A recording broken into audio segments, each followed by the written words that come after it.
Chapter 4 का एक part देखा था, ठीक है। इस वाले में हम कुछ 4 इम्पॉर्टेंट क्वेश्चन को एक्सप्लेन करेंगे। ये चैप्टर बहुत इम्पॉर्टेंट है, उसके 4 क्वेश्चन जो हैं बहुत ही इम्पॉर्टेंट है। उन 4 क्वेश्चंस को मैं यहाँ पर एक्सप्लेन करूँगी, और लेकिन मुझे पूरी आशा है कि आपने पहली वीडियो भी देखी होगी, क्योंकि जब तक हम उसे नहीं देखेंगे तब तक ये 4 क्वेश्चन और इस नहीं समझ पाएंगे, इस चैप्टर को हम नहीं समझ पाएंगे। तो पहले वो 4 क्वेश्चन कौन कौन से मैं आपको बता देती हूँ। पहला क्वेश्चन है स्तूप किसे कहते हैं, क्या है स्तूप, ठीक है। दूसरा क्वेश्चन क्या है कि जो भोपाल की जो बेगम है, दोनों बेगम जो वहाँ की शासिका थी, सुल्तान जहां और शाहजहां, उन दोनों ने किस प्रकार के एफर्ट्स किए इन स्तूपों को बचाने में, इनके संरक्षण में। तीसरा क्वेश्चन हमारा है कि जैन धर्म क्या था, उसकी शिक्षाएं क्या थी, महावीर जी ने जैन धर्म की शिक्षा के संदर्भ में क्या बातें की हैं, उन्होंने कौन कौन सी शिक्षाएं दी हैं, किस तरीके से इनकी शिक्षाओं के बारे में हम जानेंगे। और चौथा क्वेश्चन है कि महात्मा बुद्ध कौन थे, उनकी शिक्षाएं क्या थी, और क्या उन्होंने बताया है जीवन के सफल बनाने के लिए। हाँ, तो सबसे पहले हम जानेंगे कि स्तूप क्या होते हैं। तो बच्चों, स्तूप क्या होते हैं, आप इधर देख रहे हो, इसके जो स्तूप है उसकी रूपरेखा या कह सकते हो एक प्लान जो बना हुआ है, किस तरीका का आकार है। यहाँ पे आप देख रहे हो कि स्तूप एक अंडाकार डिज़ाइन में, यानी हाफ सर्कल में है। तो पहले जो स्तूप बनाए जाते थे वो इसी हाफ सर्कल या अंडाकार के सर्कल में बनाए जाते थे। बाद में उसमें थोड़ा सा परिवर्तन समय के साथ होता गया। इसके बाद आप ऊपर देख रहे हो एक छज्जा जैसा बना हुआ है जिसे हर्मिका कहते हैं।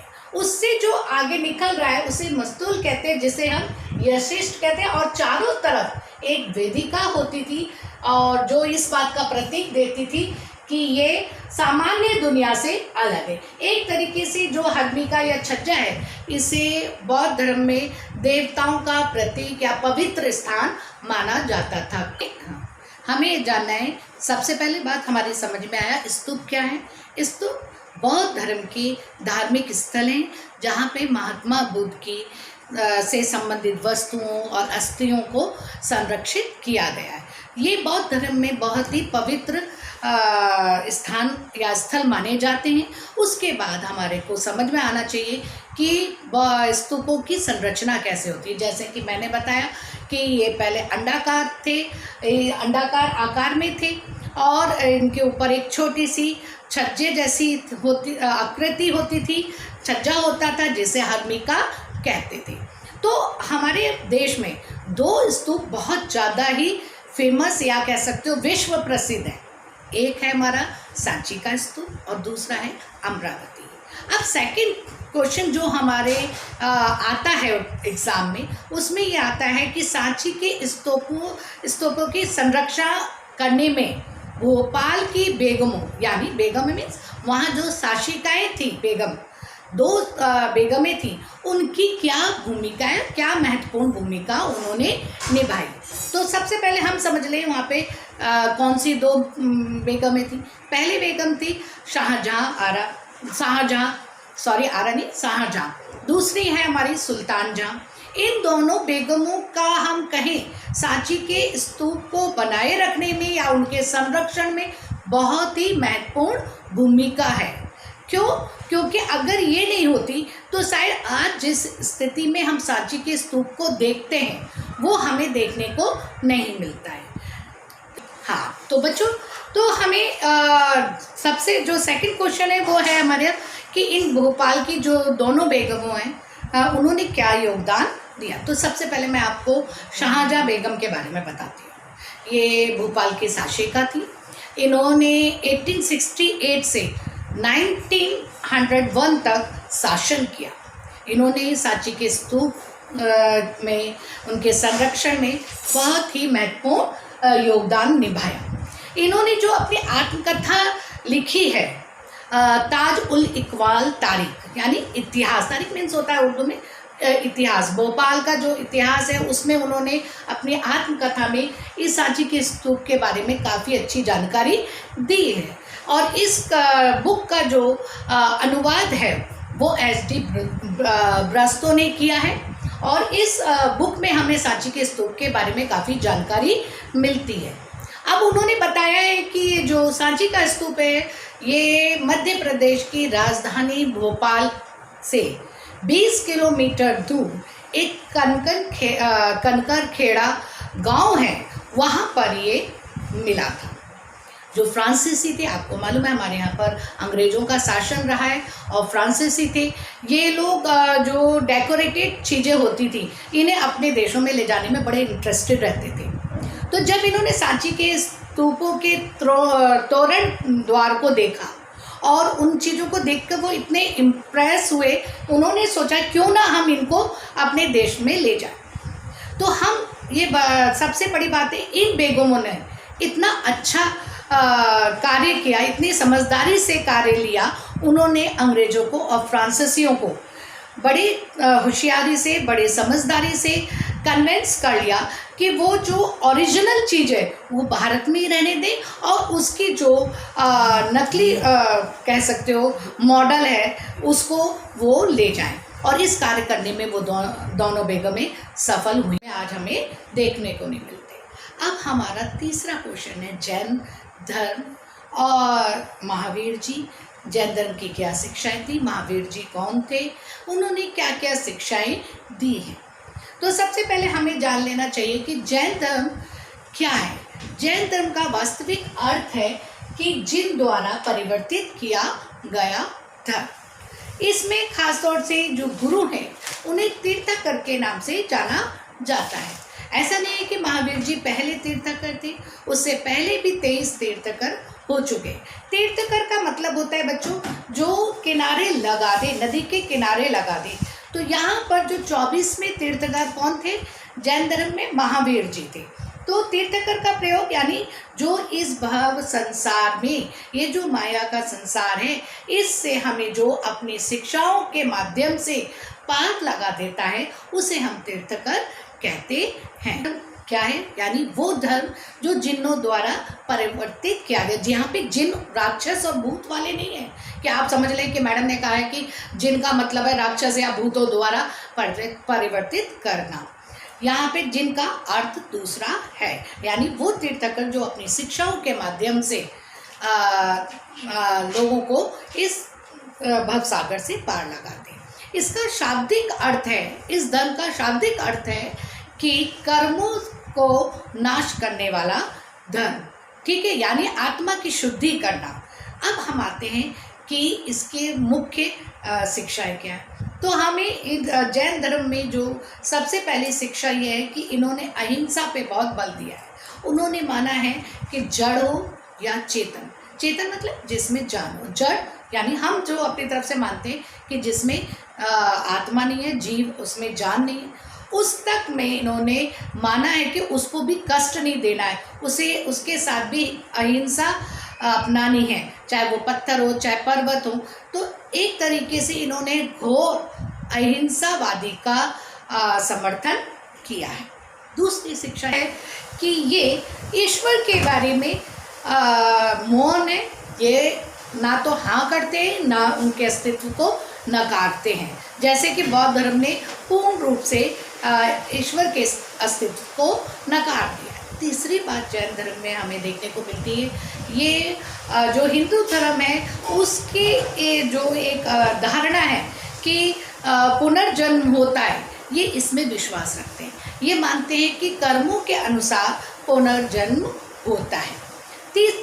नेक्स्ट बात यह है बच्चों कि इस धर्म में 3 रत्न यानी 3 बातों को मानने के लिए कहा गया है। शुद्ध ज्ञान होना चाहिए, शुद्ध विश्वास होना चाहिए और शुद्ध आचरण, यानी सम्यक ज्ञान, सम्यक विश्वास और सम्यक आचरण। तो इन 3 रत्नों को कैसे प्राप्त करेंगे, हमें 5 व्रत बताए हैं जो इस धर्म को मानते, जो इनके साधु और साध्वी हैं उनके लिए कहा गया है कि 5 व्रतों का पालन करना आवश्यक है। वो 5 व्रत क्या है? पहला अहिंसा करना, ठीक है। अपनाना, अहिंसा को अपनाना। दूसरा, चोरी ना करना। तीसरा, हत्या ना करना। चौथा, ब्रह्मचर्य का पालन करना। और पांचवा, धन का संग्रह ना करना। तो इस प्रकार से ये एक सीधा सरल धर्म था। लेकिन अगर हम कंपेयर करें बौद्ध धर्म से तो ये इतना पॉपुलर नहीं हुआ था, या इस कह सकते हो इसके पीछे एक दो कारण ये हो सकते हैं कि इसे राजाओं का समर्थन नहीं मिला, या फिर इसने अहिंसा पे बहुत ज़्यादा जोर दिया, तो ये इतना प्रसिद्ध नहीं हुआ जितना कि बौद्ध धर्म होता है। अब हम आते हैं चौथे प्रश्न पर कि बौद्ध धर्म क्या है और महात्मा बुद्ध कौन थे। ये चौथे प्रश्न में कि बौद्ध धर्म क्या है और महात्मा बुद्ध कौन थे। आपने बचपन में महात्मा बुद्ध से संबंधित बहुत सारी कहानियाँ पढ़ी है, आपने इससे पहले वाले चैप्टर में महाजनपद वगैरह पढ़ा, तो उसी महाजनपद में से एक कपिलवस्तु महाजनपद था जहाँ पर लुम्बिनी वन में इनका जन्म हुआ था। ये आरंभ में कह सकते हो इनका जन्म हुआ था। ये राजकुमार थे और इन्हें सांसारिक दुखों से दूर रखा गया था। ऐसा एक कहानी का वर्णन मिलता है हमें इतिहास में कि एक बार जब ये भ्रमण करने जा रहे थे, इनका बचपन का नाम सिद्धार्थ था, एक बार जब ये भ्रमण के लिए निकल रहे थे तब इन्होंने एक रोगी को देखा, उसके बाद एक वृद्ध को देखा और उसके बाद उन्होंने मृत्यु को देखा। तब से इनके जीवन में ये कई प्रश्न उठे कि जीवन क्या है, कर्म क्या है, ये दशा कैसे होती है, और इसके लिए इन्होंने घोर चिंतन किया।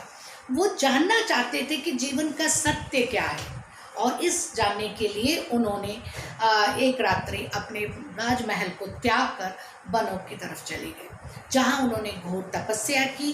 तपस्या करने के बाद भी इनको ज्ञान प्राप्त नहीं हुआ। फिर उसके बाद ये बिहार गया आए और जहाँ पर उन्हें ज्ञान प्राप्त हुआ और उन्होंने तब ये जाना कि घोर तपस्या करना आवश्यक नहीं है, आत्मा की शुद्धि है तो आपको ज्ञान की प्राप्ति होगी।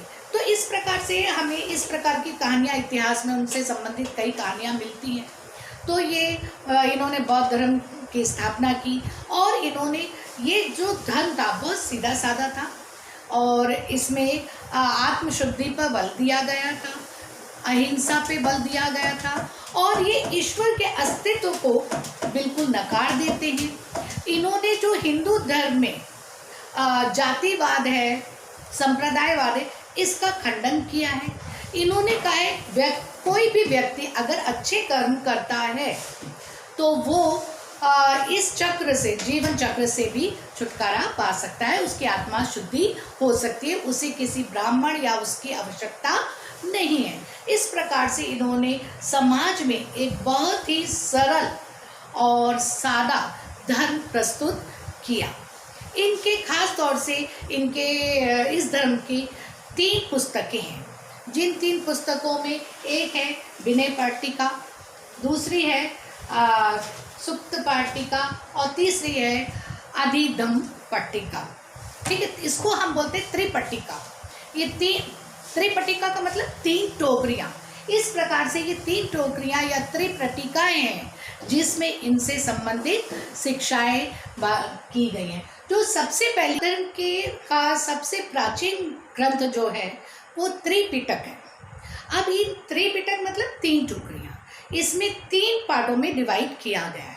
पहला हमारा है सुत्त पिटक, दूसरा है हमारा विनय पिटक और तीसरा है हमारा अभिधम्म पिटक।